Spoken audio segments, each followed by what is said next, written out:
महाराज शिलाद नाम का ब्राह्मण, जिनको ऋषि भी कहा गया है, जिनका नाम था शिलाद। क्या नाम है उनका? जम के बोलिए। शिलाद ब्राह्मण है, ऋषिवर है। और अच्छा, संतान नहीं हो, किसी नारी की गोद, अगर स्त्री की गोद अगर खाली रह जाए तो भी दुख होता है उसको कि मेरे घर में औलाद नहीं, संतान नहीं। हम कई बार कहे, आज फिर कहते हैं, ये टेस्ट भी बाद में कराना, सारी जांचें बाद में कराना। एक बार शंकर का भजन कर कर देखना। पिछले वर्ष कथा में तुमरुका जी की जो कथा कही थी, यूट्यूब पर डली हुई, अगर आप लोगों ने नहीं सुनी हो तो उसको निकालना यूट्यूब पर। श्री तुमरुका शिव महापुराण की कथा हमने कही थी, तुमरुका जी का व्याख्यान, उसमें वर्णन किया था। सब जगह से अगर हार जाओ और सारे रिपोर्ट आपकी आपने सब दूर दिखा ली, तो एक बार शंकर पर भरोसा कर कर तुमरुका जी का नाम लेकर सफेद आंकड़े की जड़ को शिव जी पे से रजस्वला धर्म के 7वें दिन 21 बार घुमा लो। नाम गोत्र बोलकर कमर में लाल धागे में बांध लो।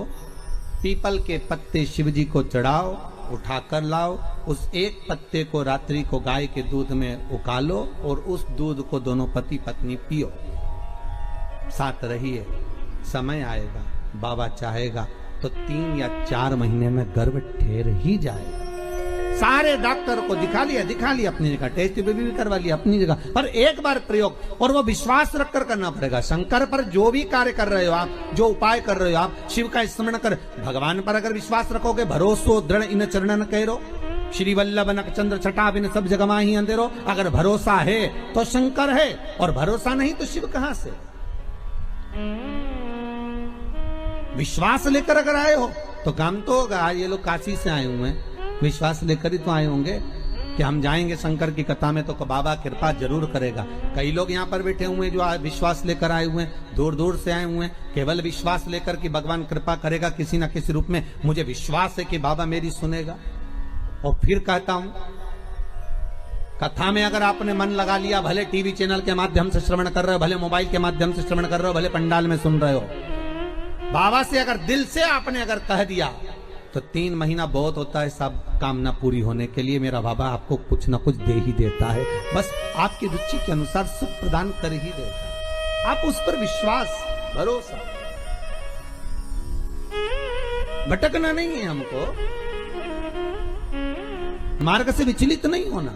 कई लोगों की आदत रहती है, पहले राम जी के पास चले जाएंगे, राम जी से काम नहीं होगा तो कृष्ण के पास चले जाएंगे, कन्हैया जी से काम नहीं होगा तो हनुमान जी के पास चले जाएंगे, हनुमान जी से नहीं होगा तो शंकर जी के पास चले जाएंगे। पर शिव महापुराण की कथा कहती है, गुरु जी के 2 चेले,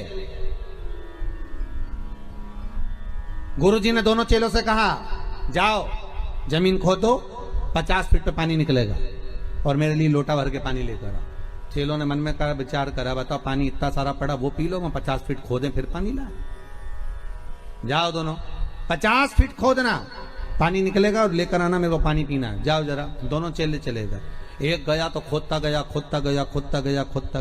दूसरा गया तो उसने यहाँ खोद लिया, फिर वहां खोद लिया, फिर वहां खोद लिया, पानी नहीं निकला। 50 फीट तक एक चेला था तो वो खोदता गया और पानी निकल गया, लोटा भर के लेकर आया। गुरुजी ने पूछा, पानी निकल गया? हो। दूसरे से पूछा, तुझे नहीं निकला? नहीं। गुरुजी ने पूछा, तूने खोदा था? बिल्कुल, चलकर देख लो। गुरुजी गए देखने के लिए, गुरुजी ने देखा तो उसने क्या करा, थोड़ा यहाँ खोद लिया, थोड़ा वहां खोद लिया, थोड़ा वहां खोद लिया, थोड़ा वहां खोद लिया, पानी नहीं निकला। और एक चेले से पूछा, तूने कैसे निकाला? तो कहते, एक ही खड्डे को मैं खोदता गया तो पानी निकल गया। यहाँ शास्त्र वही कह रहा है, एक पकड़ो और एक जगह ही खोदते रहो, शंकर जी का भजन करते रहो। तारेगा तो ये, मारेगा तो ये, कहेगा तो ये, जो कुछ करेगा खोदते जाओ, पानी जरूर निकलेगा। पर 10 जगह खोदोगे, कभी इधर खोद लिया, कभी उधर खोद लिया, कभी उधर खोद लिया, तो पानी नहीं निकलना है। कोई काम तुम्हारा बनना नहीं है, कुछ भी नहीं होना है। एक ही जगह खोदो, खोदे पानी निकलेगा। करो भजन एक का, पर आदत बुरी है ना तुम्हारी। फिर कोई घूम रहा था उसके पास, फिर किसी के पास।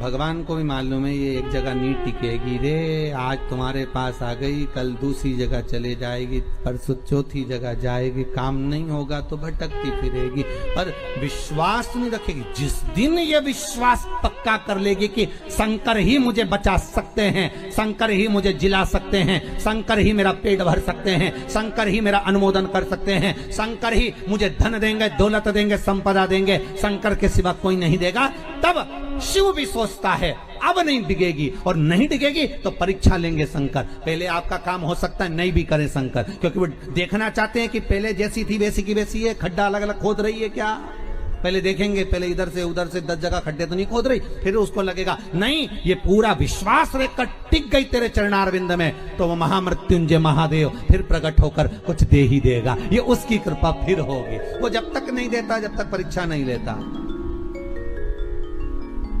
सास बहू को चाबी जब तक नहीं देती जब तक सास बहू की परीक्षा नहीं ले लेती। सास को भी लगता है कि बहू को चाबी दूंगी और मालूम पड़े होता है। एक ससुर जी मर गए, बहुएं रोने लगी, खूब चिल्ला चिल्ला के, खूब धाड़ धाड़ के रोए। अपने अपने पतियों को फोन लगा दिया, पतियों भी आ गए, 4 पति थे, सब 4 बहुओं के आ गए। क्यों रो रही हो? बहुएं बोली तुम्हारा बाप मर गया, पिता तुम्हारा। तो पतियों बोले तुम्हारा भी तो ससुर था, तुम्हें दुख नहीं हो रहा, रो काय को रही हो? तुमने तो कभी ससुर को 1 गिलास पानी नहीं दिया, कभी पिता को 1 गिलास चाय बनाकर नहीं दी, कभी गरम रोटी नहीं खिलाई। जब बहुएं मिलती थी तब ताने देती थी, आड़ा टेढ़ा बोलती थी, गालियां देती थी, और आज पिता मर गया तो रो रही हो? किस लिए रो रही हो तुम? तुम्हें रोने का कोई हक नहीं है।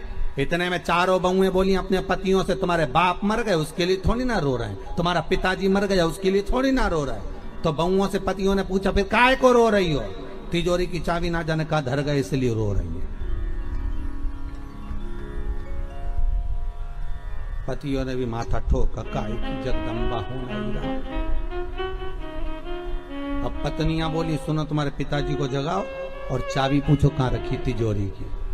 पतियों बोले इनको मरा आधा घंटा हो गया और तुमके चाबी पूछो, सीधी तरीके से जवा लो नहीं तो तुमको नहीं सुला दे। बेचारा पतियों को भय लगा कि इनका क्या, तो लोग लालची व्यक्ति तो कुछ भी कर सकता, इनके मन में दुख हुआ। इन्होंने कहा ऐसा कोई होता है कि मरा हुआ व्यक्ति जाग जाए? हम नहीं जानते, हमें चाबी चाहिए तो चाबी चाहिए, आप पूछो कहां रखी है। डॉक्टर साहब को बुलाया, डॉक्टर साहब बताओ हमारे पिताजी को थोड़ी सी देर के लिए जगा दो, बस जग जाएं और उसके बाद में चाबी बता के भले मर जाएं, ऐसी कुछ कृपा कर दो। डॉक्टर साहब बोले 80,000 का एक इंजेक्शन लगेगा, हम लगाएंगे, पिताजी जाग के बैठेंगे, उतनी देर में पूछ लेना चाबी कहाँ रखी है, बताएंगे, फिर वो मर जाएंगे, ठीक है? पर जल्दी पूछना, इतना टाइम तक जिंदा नहीं देंगे हो। लगाओ 80,000 लाओ। अब बउओं ने सोचा चाबी तो निकालना है, तो बउओं ने करीब अपनी अपनी रकम बेची है। बताओ बुढ़ा बीमार था तो 1 रुपए की नहीं बेची, और चाबी के चक्कर में सब 20-20 हजार में रकम बेची है। 20-20 हजार में रकम बेच गई, 80,000 रुपए लेके डॉक्टर के सामने दिए। डॉक्टर सामने का सामने खड़ी हो जाओ, और सामने खड़ी होकर जैसे ही जागे पूछ लेना चाबी कहाँ रखी है। और जैसे ही डॉक्टर सामने इंजेक्शन लगाया, ने बुढ़ा उठ के बैठा, ने डोकरा जैसे उठ के बैठा, इतने में बउवन बोलती उससे पहले बुढ़ा बोल दिया क्यों रे, या पाड़ा के पानी पिलाया कि नहीं पिलाया, और मर गया।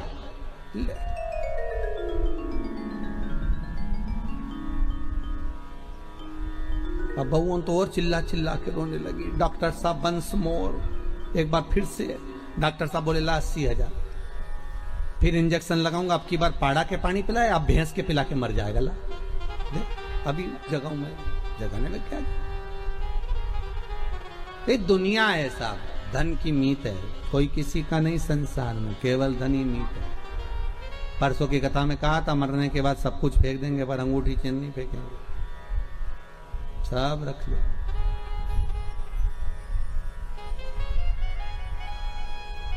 कौन फेंक रहा?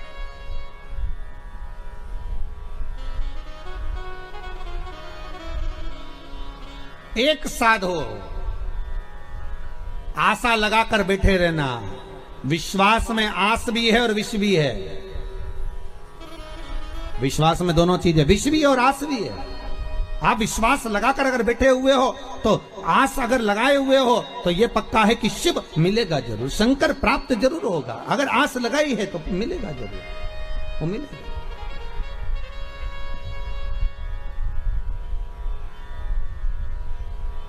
परमात्मा से अगर मन चित्त वृत्ति रमाए हुए हो तो प्राप्ति जरूर हो।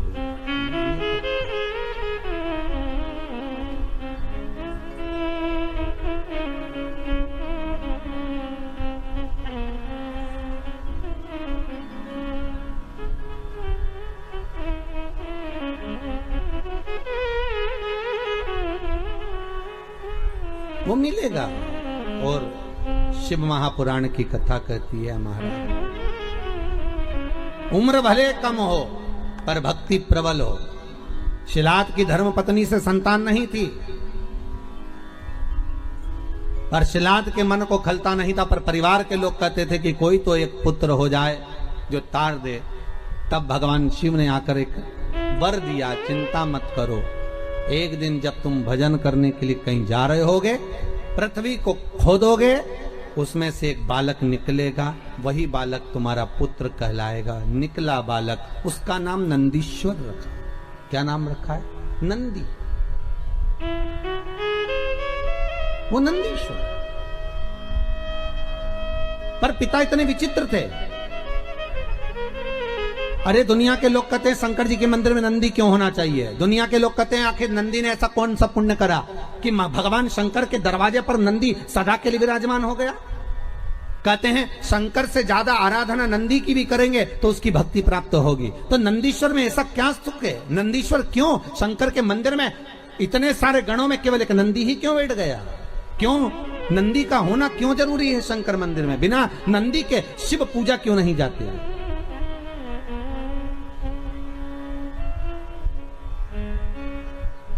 बिना नंदी के शंकर क्यों नहीं पूजाते? उसका कारण केवल इतना है कि पिता ने जब देख लिया 4 साल का बेटा नंदी, उसका भरण पोषण करा, जो जमीन में से प्रकट हुआ था, जो पृथ्वी में से निकला था, उसका पालन पोषण शिलाद ने कर लिया। और शिलाद ने करने के बाद एक दिन शिलाद के यहां पर देवता आ गए, एक मित्र एक वरुण, 2 देव पधारे।